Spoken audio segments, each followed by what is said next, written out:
Hello, everybody. Welcome back to Karate is Dead, the podcast. I'm your host, Duval, and we have a very special guest. This individual, I've been watching him for a while, for a minute on his social media posts. And what I like about him is that first of all, his skill level is very high level. I can tell just by the videos alone. And then two, the way he explains things in text and in detail is so clear. Even the person who's never stepped on the tatami, who's never stepped into the dojo could clearly understand. This individual is a sixth dan in martial arts. His accomplishments, a big accomplishment, seven-time world champion. He's also the founder of the Austin Karate Center. He had an opportunity to work with the Kickstart Kids, which is Chuck Norris's organization. He's also a professional stuntman, a audio engineer, and a music producer. That's a lot, my brother. That's a lot. None other than my good brother from Austin, Texas, Shihan Nelson Nathaniel. How you doing, Welcome. everyone? Thank you. Appreciate it. Appreciate you for your time.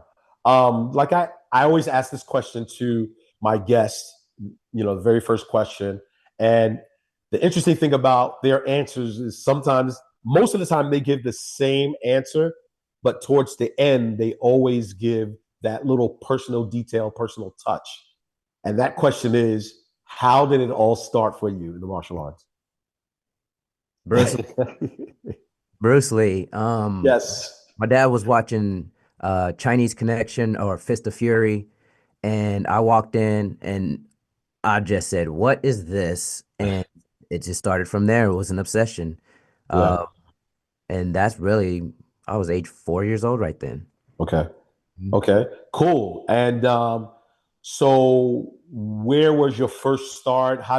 What school did you go to? What was your first art? What was it like for you when, I guess, at four, but maybe as you got a little bit older, what was that experience for you like when you first stepped into the dojo? The first school I went to was a Taekwondo school. And I remember it clear as day. The second day I went there, we were sparring. And I thought in my head I was Bruce Lee, but I was not Bruce Lee. I understand, I yeah. got humbled. Um, Yes. Shortly after that, we moved to South Texas. And then that's when I was introduced to American karate. And then the big difference were like it wasn't kick emphasized. It had hands with it. Gotcha. Um, Back fist and stuff. I was like, I've never seen this in Taekwondo. Right. And it kind of just started opening my mind about different styles. Um, and then it kind of just kept on going from different styles to different styles and just never stopped. Gotcha. So when did you decide during your martial arts journey that you said, now I want to teach this to other kids or adults? At what Ooh, point? ooh. Honestly, I did not want to teach. It was Hmm. like I was selfish at the time, Okay. in my 20s. All I wanted to do was train, learn, and just gather as much as I possibly could. Right. And then I tore my ACL in a tournament. Hmm. And then my sensei, Master Lockhart at the time, he said, this isn't the end of your journey. This is actually just the beginning. And he started making me teach. And so when I started teaching the kids, I started like, it started making more sense and I started getting better because it was embedded in my subconscious now. Right. And then I moved away from San Antonio to here in Austin. And when I opened my dojo, I didn't want to teach kids again, but for some reason, the universe said, mm, "Here's a bunch of kids. They need some karate." And I was like, Right. "What? Let me see how this is." Then I fell in love with it. Wonderful. Wonderful. Now let's talk about the Austin scene really quick because the Austin scene is the hub for a lot of high level martial arts, a lot of BJJ, a lot of Muay Thai, a lot of stuff in Austin. So, how does traditional karate keep its seat at the table with such a competitive market in Austin? Traditional karate, I believe it's it's not just the United States thing, and the same thing with all the other styles, but what I mean by that is it's established worldwide. If you go to South Absolutely. America, it's there like crazy. Europe, Yes. like crazy. Yeah. Don't even get me started with Japan. But I think that's where the light hasn't been kind of shined so people can understand and see how many people really love karate around the world versus Right. just here in Texas or here in Austin or Yes. in the United States. So I think that's really the staple, and it attracts a certain type of person, a person that is not afraid of taking time to refine and Yes. isn't just looking for one thing. They're looking for multiple things. They're looking for community, Yeah. protection, Right. confidence, Right. health. Health is really the biggest thing, and really to embetter themselves and to Yeah. grow. Yeah. So I think that karate can encompass all of that in one. And I think really the spiritual factor of it is really what attracts and keeps people. Right. I agree with you. I think that it's almost like the sport of soccer. If you talk about soccer maybe 15 years ago, it wasn't as popular as it is today in the US, right? Hmm. Because baseball is America's sport, right? So, but all of a sudden, as we were introduced to soccer, we knew about soccer, but soccer on a world stage, then it became popular. Then it started catching fire. Right. And that's the same thing as I said in the art that I train and teach in Kyokushin. In the US, it's a small thing. But if Yes. you go overseas, it's huge. One of my students was just telling me last week that he visited a dojo or a class in England, and he said there's over 50, 60 people in the class, a mass class. And I think you hit something very, very interesting that sometimes here in the US, we only focus on what's around us, right? We never look abroad. And so this is very interesting, very, very interesting thought. Hey, let's just change the gears quickly and talk about your seven-time world championship. So you won all of these titles across the board, basically, right? What is the one thing that you see in world champions that is missing in the average practitioner today? What do you think? Mm. It's a certain like drive. In my opinion, I feel like it's like the kids with adversity, Hmm. they have something in them, like it's a spark or something. Like whether it's like trauma or bullying or something that's out of their control, when they come to martial arts, they're able to like unleash themselves or really learn who they really are. Right, And I feel like when they start unpeeling themselves, it's it's just addictive to them. right, right, right, That fun factor for them, that not wanting to stop and always wanting to grow. right, I think that's the piece that's kind of separate from the average person versus a person who's gone through some adversity because they seem to appreciate what the art is doing for them and how it's making them understand themselves and how right, it's right. helping them grow. Yeah, and that's a huge responsibility of a sensei, because a lot of times students coming in the door, like you said, they're looking for certain things, maybe fitness, maybe community, maybe therapy, right? And just because they come to the door and looking for these things, sometimes they don't know how to peel and unpack, right? And that's a huge responsibility of a sensei. And so, also with that being said, traditional versus sport. I know that's a thing now. And the name of the show is Karate is Dead.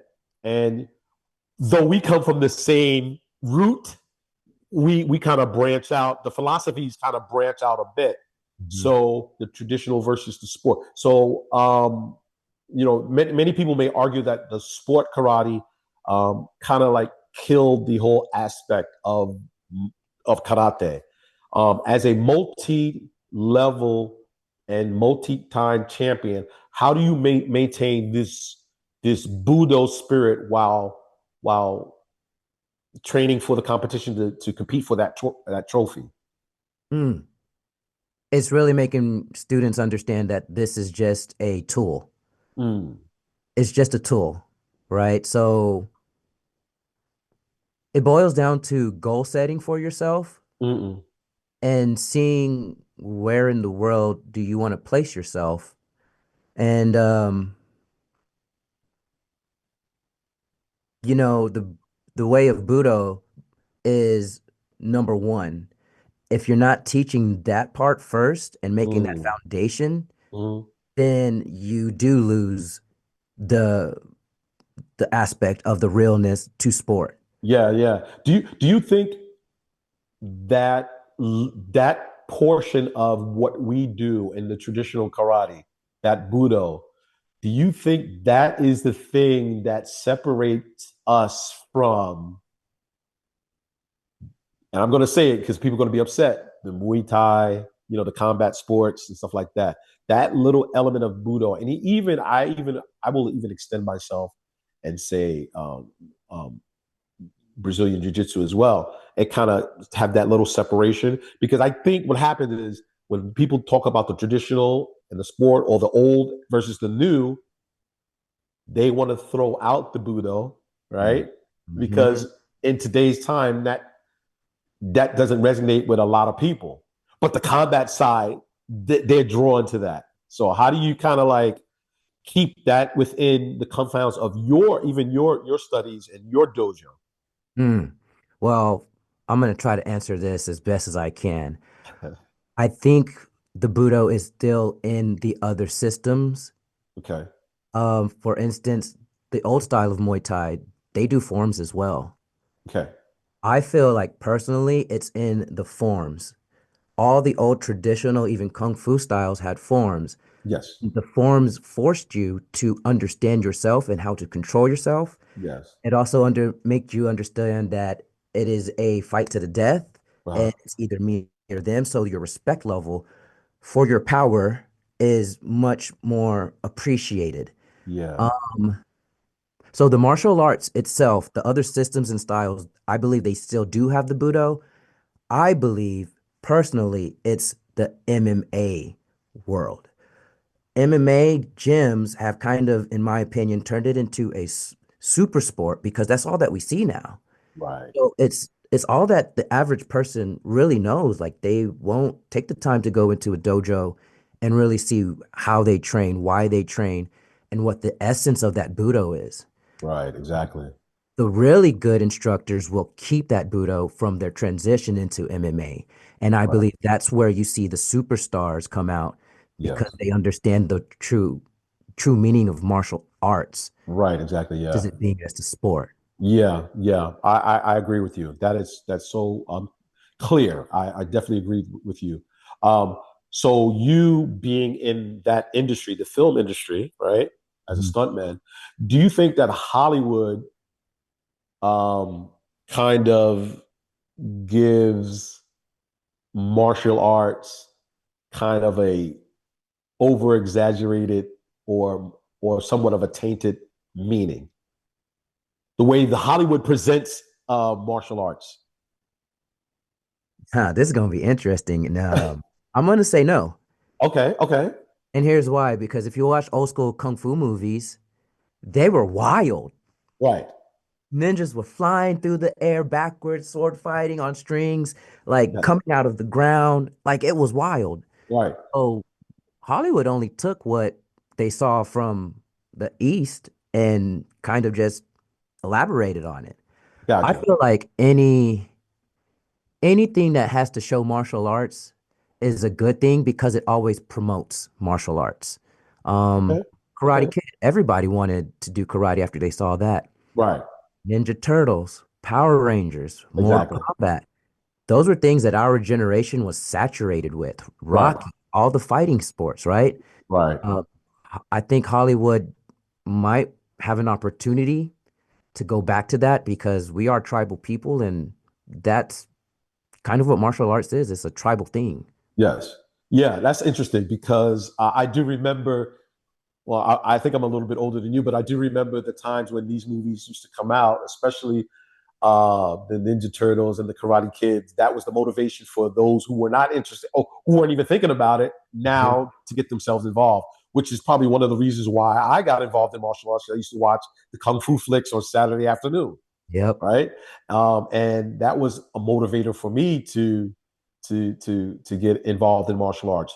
But I'm just I was just wondering if it's just the visuals and not the true message of what we do.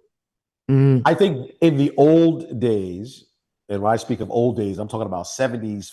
As I grew up in New York, and in Times Square, 42nd Street used to have a whole bunch of row of martial arts movie theaters that used to show martial arts films.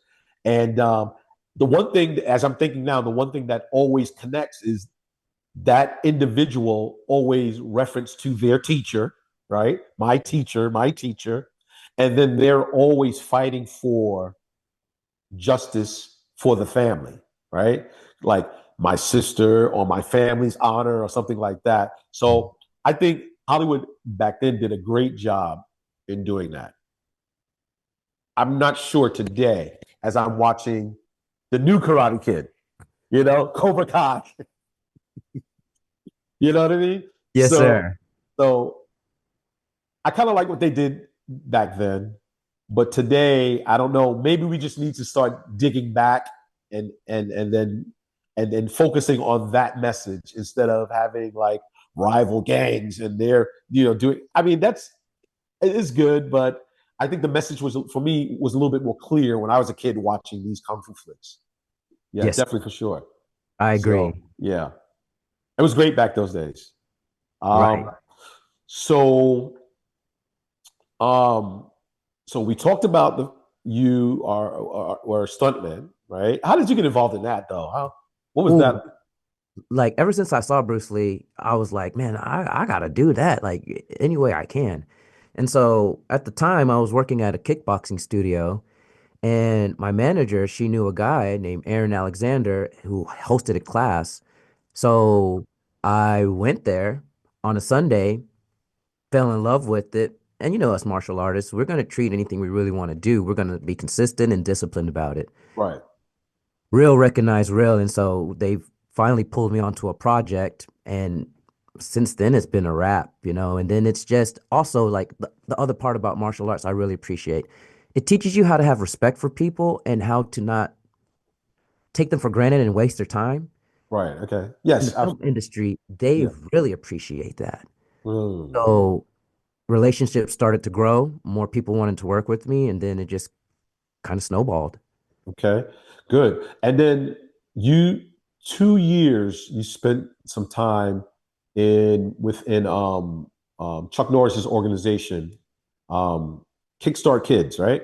Yes, sir. What was that experience like? Ooh, man, that was one of the hardest experiences I've ever had as an instructor. Oh, why? Why is that? Well, number one, I had never, I had never had an opportunity to coach 250 students out of nowhere, right? Wow, right, So you got to think about this. You got like six periods with 30 kids in each period. On top of that, you have to put on tournaments. You have to organize spring shows and winter shows, and they have to do demos. So, on top of learning a curriculum. right, So, it really helped me accelerate how to teach efficiently, how to layer things, how to be patient with parents. And I got to say that any Kickstart instructor, th- they don't get appreciated enough because they deal with a ton of stress wow, and how they impact these kids, I don't think you can do this with any other sport because they have a personal connection with all of them. Right, They're right. changing their lives directly. And where is the rest for them? Where is the compensation for them? Mm, Um, it's a really it's a really hard thing to do, and I appreciate it because I honestly think that's why I'm able to do the things that I'm doing right now because it okay, gave me a great foundation on how to manage my students okay. and run it. All right. This was before or after you started your school. I started my school like during Kickstart. Got you, got you. So the basically Kickstart was, like you said, was the experience. It was the university for you to learn how to organize and run your existing program. Yes, sir. Very interesting. Very interesting. I love it. Even as an instructors running schools, there's another side of learning, right?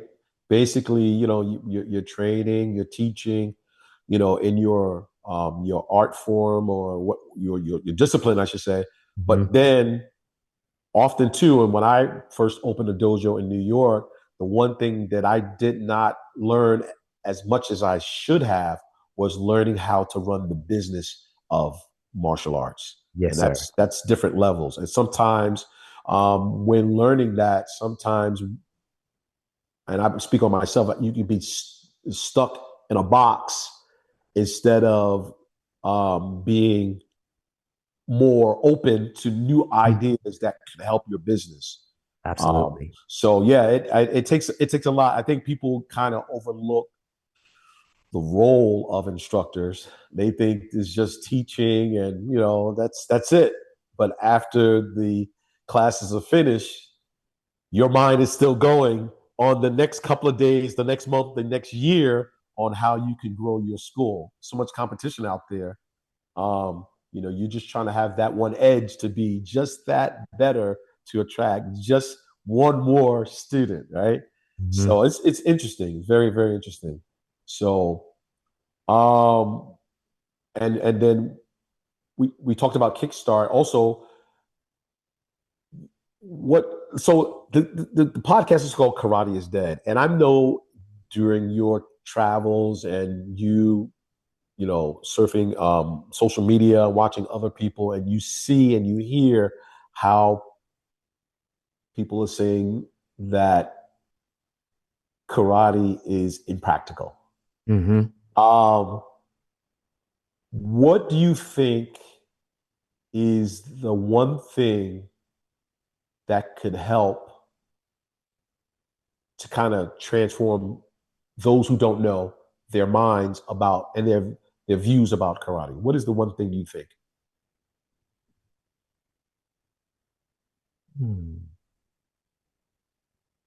Often, I think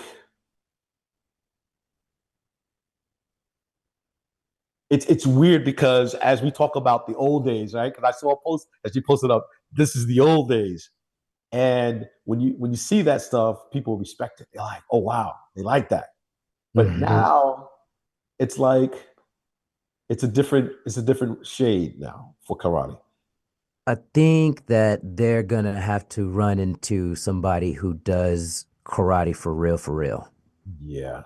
and then they're gonna see the levels because, um, in my experience, going to different gyms, it's a question like, what the hell did you just hit me with? And why is it so different? And so I tell them, I like, hey, this is karate. There's no secrets about it. This is just Right. a different way. Exactly.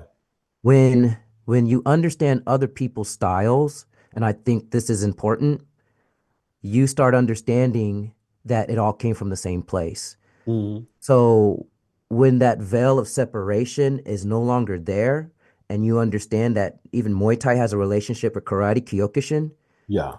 you'll start to see that we're doing the same things. Yeah. And until we kind of get to that point where we are cross training and sharing that information and showing, hey, this is the same thing you do in your system, and this just looks like this over here. We're gonna always have separation. It's Yeah. kind of like, and I hate to say it like this, it's discrimination and racism. It's fear, right? You fear it Right. because you don't understand it. And Right. since you don't understand it, you're afraid of it. You're afraid Right. it's going to beat you, but it's not really about that. Right. I think sometimes too much information is not that good. And when I say too much information, I'm talking about reels, videos, reels, videos, reels, videos. So there's no motivation to actually go to a karate school or to a dojo. Yep. All I need to know is search and reel Hmm. and watch two or three or four or 10 reels. And then I gather what I think is martial arts or karate or whatever, right? So I Yep. think sometimes too much information is good. On the flip side, the information is also good, right? Because it can be used as a tool, as it can be Mhm. used as a learning tool. But at the same time, when people, and a lot of times when they come and visit me, the expectation is that they're going to see knockouts on the first day. And often I tell visitors, like, hey, this is based on a traditional style. Like we do Kihon Waza, we do kata, we do all of that stuff, all the stuff that you guys laugh about in karate, and then we do the knockout stuff, right? Mhm. So I mean, to me, that's like a balance, but people don't see the balance. They only see the good portions of it, the icing, not Yeah. really the cake, right? Or the Right. candy, right? So I mean, I think that as instructors, as you said, we got to show them the real. We have to show them the real. We can't just show them the icing. We can't just show them the Mhm. cake. We got to show them the meat. We got to show them the potatoes. We got to Right. show them the vegetables, at the table. So I think that's one of the struggles with traditional arts is that we're not showing enough of that stuff. And another thing, what is your opinions in tying this into bunkai? Because a lot of people say, well, kata is outdated, right? So, what is your opinions on the bunkai? This is why I love karate so much. It's so freaking deep. Yeah, Unless you are disciplined enough to do 10,000 reps just to refine your technique, right, you're not going to get to the good stuff. right, exactly, yeah, All that stuff you see on like kung fu movies, it comes from somewhere, right? It comes from right, theories.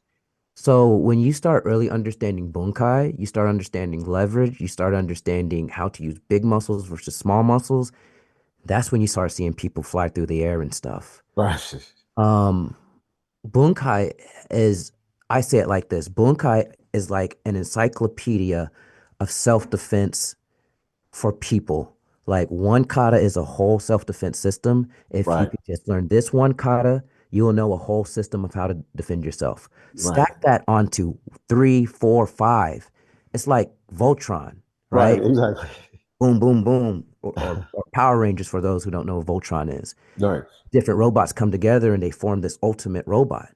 So you have to understand that they're more like encyclopedias of fighting systems that you learn.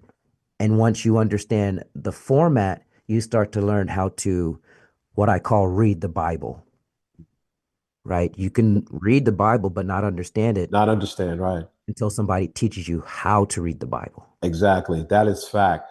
I've watched an instructor who I believe he's from Canada. He has a podcast or a YouTube show called I think it's called the Karate Unity or something like that, where he actually goes and he he's very traditional, but he kind of goes and breaks down kata, bunkai, right? And then he kind of goes to other schools and learn what they are learning and kind of make the comparison to, oh, this looks like this particular kata, and now he's teaching that on that format, which is cool. I love it. I love it. I learn something from him all the time. And interesting enough, I think that might be the medicine for karate or traditional arts future is to kind of start showing that stuff. Hmm. But at the same time, right? We need to start showing that stuff. But at the same time, we still live in this world that is also super attracted to the knockout, the knockdown, the submission, the MMA, right? Hmm. So as instructors, we have our work cut out for us, right? Those who didn't need to know, right? That's basically what it is. If you want to survive within the next 5 to 10 years, we need to start tapping into other things. Not to say that we have to be masters at it, but tap into other things and see how it relates to what we're already doing. Because, like you mentioned, it's stuff that's already there. People have been taking from that traditional side for a long time. Hmm. So, which is great. Oh my God, this is a good conversation. Because, like I said, I watch you a lot, and I've seen you do a lot of uh, bunkai stuff as well with your kids, and it's good at an early age. It's very good. And I think it brings the depth of what you do, of depth of what we do, than something that's just surface, learning how to knock somebody out. I mean, you could teach anybody that. And I mean, some people can learn that on their own. I used to know guys walking the streets of Brooklyn and never trained in martial arts, not one day, but they had good hands and they were Hmm. knocking guys out. So um, this is good stuff because I hear it all the time. Oh, karate isn't practical. Karate's dead. Karate's this. Karate's that. But you've proven that, hey, it's not dead yet. We still got life here. We still got life. Man, I honestly think karate will outlast a lot of other systems Mm, because of the tradition. yeah. Tradition is there for a reason. It's a foundation, it's a base. And you said that we need to start looking at other systems and styles. And in my experience, looking at other systems and styles shows me that we're already doing the same things that they're doing. Wow. It's just That's that people can't separate or understand that it is the same thing. The eyes can't catch because it looks so different. But when you right. Exactly. understand bunkai, you notice a similarity, a pattern. And then once you understand that pattern, you start understanding the principle. Yeah. And it's really about that principle. And Yeah. when you start looking at other fighters in MMA, you can start seeing, oh, they're doing this. Oh, that's the bunkai. We do that here, right? That's a Yeah. grab, Right. over, Right. Right. underhook, right? Yes. Same thing. But if you just go a little bit deeper, you'll see that it's all the same. And that's what I love about martial arts. And this is just me. I hate the term mixed martial arts. Mm, Martial arts is already mixed. Like it's like food. Food is something that we all eat, but if you go to Japan, you're going to get sushi. If you go to Italy, you're going to get great pasta. right. Different countries have their different flavors. Right. Thing with martial arts. Yeah, you're right. Martial arts is already mixed. This is Hmm. mixed martial arts is not a new thing. It's already mixed. If you think about the the masters before and the masters before them, it's like, and I always talk to my students, it's like a son being in his father's house, right? And he's learning the ways of his father. And so when he's 18 or 20 or whatever, and he leaves home, now he has to establish, though he has his father's attributes, he has to begin to establish his ways according to the world, right? And then Hmm. sooner or later, when he has a family, he will have an establishment in his home, and his son will begin to learn his ways. And then Absolutely. as he grow and as he develops and leaves the home, repeat, repeat, repeat. So the martial arts, it's already mixed. Like you Hmm. said, you see in so Kyokushin, you see elements of Muay Thai, right? You see elements of kickboxing. You see elements of like a combat style martial arts, and so it's already mixed. Great clarity on that one. I love that one. It's already mixed. It's just that how is it mixed? Hmm. So great clarity on that one. I love that. What other styles did you have you trained in before? Ooh, I like the term all because Okay. man, Taekwondo, American karate, modern arnis, Shotokan, Aki Jiu-Jitsu, Shaolin Kung Fu, American Kempo. Then I went to kickboxing, Muay Thai, Goju-Ryu, Mm, and now a little bit of BJJ. okay. Okay. So what's the base style at Austin Karate Center? Goju-Ryu. Goju. Okay, good. One of my favorites next to Kyokushin. One Hmm. of my favorites next to Kyokushin because uh, Goju is close that closeness that you have with your opponent as Yeah. opposed to the distance, right? Yes, And sir. oh my God, it's a lot of grabbing and locking, right? Hmm. So I love Goju. I don't know too much about the history of it because I think there's two sides to it, right? Correct. Um, and so, but the side that is most closest to the original Okinawan side, that's the one that I really love. That's very, very close. The one thing I also, and this is just a little sidebar, when I watch videos of training from Okinawa, um, their dojos are so small and compact, right? It's not a Yes. lot of space. It's not a lot Hmm. of moving space to do three, four, five, 10 kicks one way, 10 kicks back the other way. It's Correct. everything very, very close, compact, and tight, um, which is definitely a training tool when you're learning how to defend yourself in the street, right? Absolutely. Yeah, it's cool. I love it. So as we begin to wind down today, I just want to talk about too, just quickly before we kind of end, your time spent as a musician and producer. Hmm. And so, with that being said, how do you translate your skills in producing and you being a musician to your martial arts? Everything is energy, everything is vibration. So once you start understanding audio, it's vibrations. You just start learning how to harmonize them. So it's the same thing with martial arts. You learn how to harmonize your energies. Like when you're doing a punch, you are connecting your structure, you're connecting your breathing, and you're connecting the strike all at the same time. And it goes back to connection and connecting with people, right? It comes full circle. So it's a very deep thing when you start understanding waveforms and what energy really is and Yes. frequencies. Like when Yeah. people bounce, even that bounce is a frequency. So you start understanding if this person is bouncing at a low frequency, all this person has to do is bounce at a higher frequency and his attacks will hit faster. So little things like that has helped me tremendously with just understanding the laws of the universe. Mm. And I think honestly, it's like for me, it's like a religion because these are the laws of the universe, and who put these laws in place? Yeah. The Almighty. Right, exactly. I was preaching to my students the other day. Matter of fact, yesterday I talked about that every, and I kind of made it like this. Every culture have this one common thing.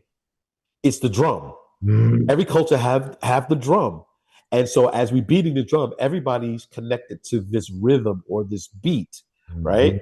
Whether it's the one and the two or the two and the four, Right. you're connected to that beat, and as you mentioned, if one is going a little bit slower, the other one go a little bit faster, all of a sudden you're in rhythm, right, with each other. Yes. Yeah, Yes. that's beautiful. I mean, the martial arts is so vast. And I think that when we minimize it to just a knockout, to just Ooh, a a submission, it just baffles me. It's bigger than that. It's bigger than that. man. I gotta say this because you hit me with some energy and I'm feeling goosebumps. We focus too much on the martial part. Yeah. We don't focus on the arts part. Yeah. Art is creation. Yes. And the ultimate creator created us, so it's our job to create, right? Yeah. So when you understand how to use your martial to become a creator, like, are you not becoming like the creator? Yes. So it becomes very deep into that aspect. And if we all learn to venture out into our arts side of it, it makes Yes. our martial arts so much complete, so much more complete. Right. Exactly. And somewhere along the lines, we have lost that.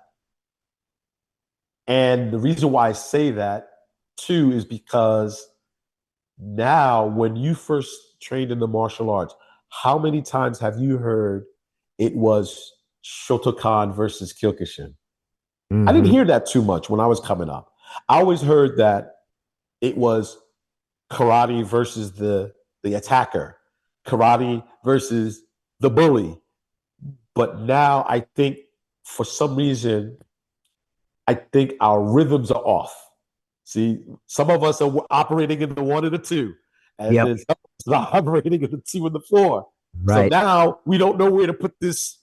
It's all off. It's all off because now we're focusing on BJJ versus karate, BJJ versus Muay Thai, and it. I don't believe that it was designed for that. I believe that it was designed. Martial arts as a whole was designed to defend and attack an enemy. You know, whoever that enemy might be in your space or in your life, I don't know. But defend and attack an enemy. So we kind of like the rhythms are off now. Yep. The rhythms are off. So if you could say like this one thing or two things or three things, what do you think? And we probably covered this already. That one thing that we need to get back on track as traditional artists, and then also as a martial artist, as a community. How do we get back on track? How do we stop beefing with each other, making these comparisons and saying, hey, let's go back to what we used to do, just training, right? Dude, this is what we do at our dojo. We have a Brazilian Jiu-Jitsu coach, Right. right? We invite him to come teach us what he knows, and we in turn teaches him what we know. And dude, it's beautiful because we're doing the same things. He's just showing us a different way of doing the same thing, and that's why I'm like, oh man, this is great. This is why I love it because if you Right. could just stop discriminating against the arts, you'll start to grow and develop so much quicker because Right. it becomes so much more fun, and Yeah. that's the magic. Yeah. If you're not having fun, you're not going to stick with it. Right. Exactly. Dude, I've had so much fun doing martial arts my whole life, and that's why Right. I never go away from it. Right. So Man. much to learn. Yeah, there is a lot to learn. What's the future for the ninja, Mr. Nathaniel? I go back to the art side. As I'm turning 40, I'm understanding that I do need to spread this information. So it's like trying to reach more people. Yes. And so that's why the social media has been kind of heavy for me. Yes. Um, And it's been good for you. I like it a lot. I really do.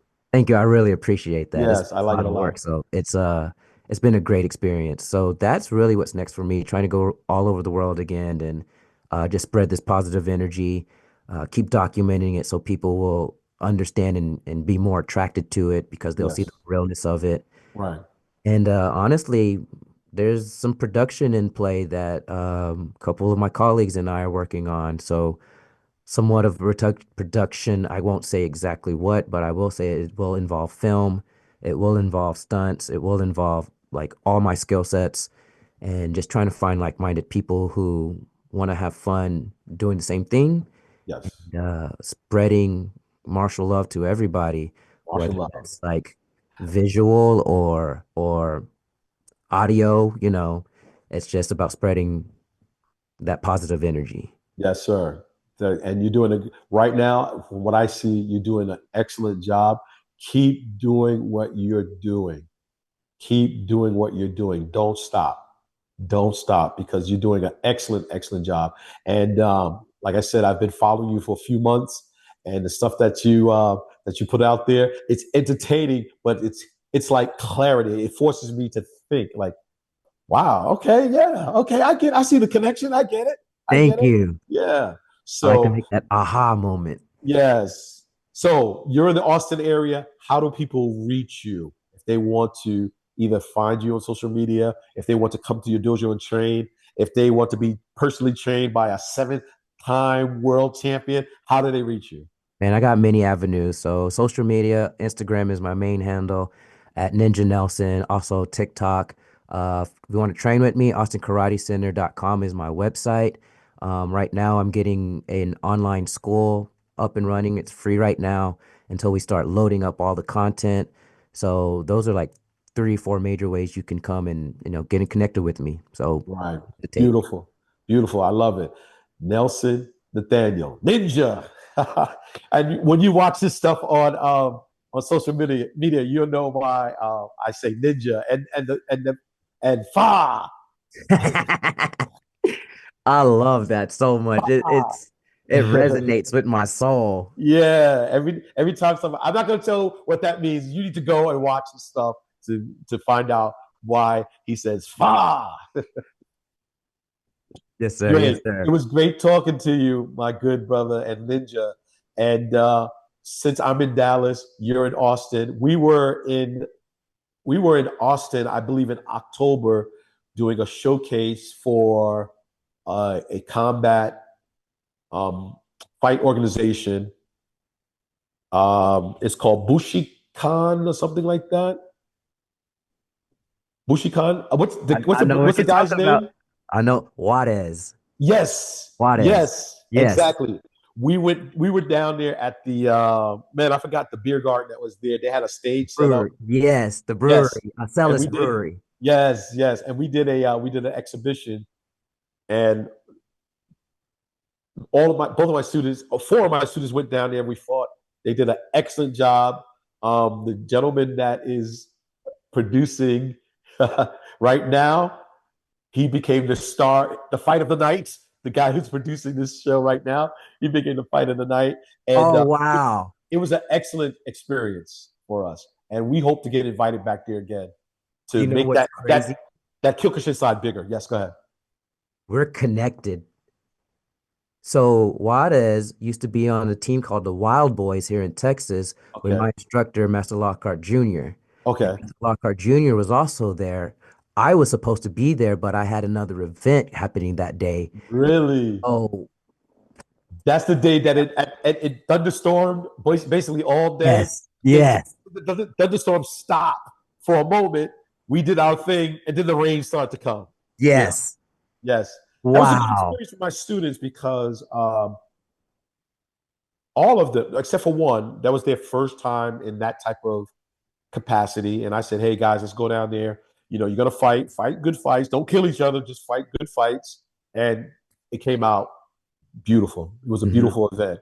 So hope that we could do a knockdown karate segment for his fight organization again. I think we will. He enjoyed it. He even emailed me back and said, "Hey, that I think that knockout was the fight of the night." And I was like, "Oh man, that's good." So we most likely will be back there.